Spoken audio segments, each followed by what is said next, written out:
सागर अध्याय 9 स्कंद 2।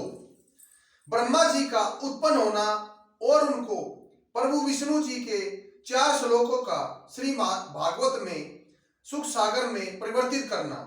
श्री सुखदेव मुनि जी राजा परीक्षित से बोले, हे राजन, जिस समय परमेश्वर की इच्छा सृष्टि उत्पन्न करने की हुई तो उन्होंने प्रभु श्री हरि विष्णु का अवतार धारण किया और अपनी इच्छा से अपनी नाभि से कमल का फूल उत्पन्न कर उसे प्राणियों में सर्वप्रथम ब्रह्मा जी को उत्पन्न किया। कमल के फूल से उत्पन्न होने के पश्चात ब्रह्मा जी यह जानने के लिए कि यह कमल का फूल कहाँ से आया है, उस फूल की जड़ को अपने हाथ में पकड़कर काफी समय तक उसकी उत्पत्ति जानने के लिए घूमते रहे, किंतु उन्हें उसकी उत्पत्ति का जरा भी पता नहीं चला। ब्रह्मा जी थक हार चिंता में मग्न उस कमल के पुष्प पर बैठ गए। फिर प्रभु श्री हरि विष्णु ने ब्रह्मा जी को आकाशवाणी द्वारा श्रीमद् भागवत के 4 श्लोक सुनाए।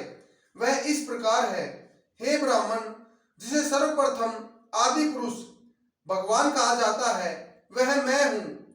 मैं महाप्रलय हो जाने के पश्चात भी शेष रहूंगा। मेरे अलावा कोई दूसरा नहीं समझना चाहिए।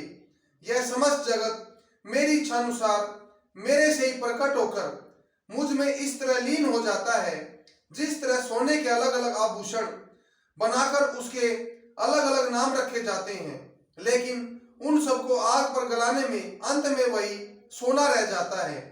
समस्त जड़ और समस्त चेतन मेरे ही प्रकाश से प्रकाशमान है। समस्त लोक मेरे ही विराट स्वरूप के अधीन है। इसलिए सर्वप्रथम तुम मेरे चतुर्भुजी रूप का ध्यान करके तप करो। इसके पश्चात सृष्टि की रचना करना, क्योंकि मेरे तप के बिना मेरे दर्शन अत्यंत ही दुर्लभ हैं। मेरी कृपा के बिना कोई भी कुछ करने में सामर्थ्य नहीं रखता। इसलिए तप करने के पश्चात जब तुम्हें मेरे दर्शन होकर ज्ञान की प्राप्ति हो जाए, तब तुम सृष्टि की रचना करना।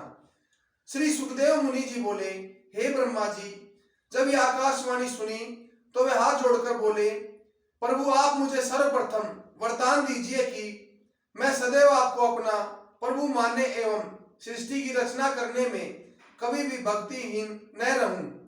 ब्रह्मा जी की विनती सुन प्रभु श्री हरि विष्णु जी ने आकाशवाणी द्वारा कहा, हे ब्राह्मण, हम तुम्हें मुंह मांगा वरदान देते हैं, लेकिन आप कभी इस सांसारिक मोह माया में अपना मत लगाना, इसे फरेब झूठ जानकर सदैव मेरा ध्यान करते रहना। सुखदेव मुनि जी बोले, हे राजन, श्रीमद् भागवत के 4 श्लोक प्रभु श्री विष्णु जी ब्रह्मा जी को सुनाए और फिर ब्रह्मा जी ने नारद जी को सुनाए। नारद जी ने मेरे पिता को सुनाए। फिर मेरे पिताश्री ने विस्तार सहित के श्लोक मुझे पढ़ाए तथा मैत्रेय ऋषिवर ने विदुर जी को सुनाया। सो अभी उसी अमृत रूपी श्रीमद् सुख सागर को, जिसमें प्रभु के समस्त अवतारों की लीलाओं का संपूर्ण वर्णन है, उन्हें मैं आपको सुनाता हूँ, जिसको सच्चे मन से सुनने मात्र से ही धर्म, अर्थ और काम, मोक्ष, चारों पदार्थ की प्राप्ति हो जाती है। जय श्री कृष्ण।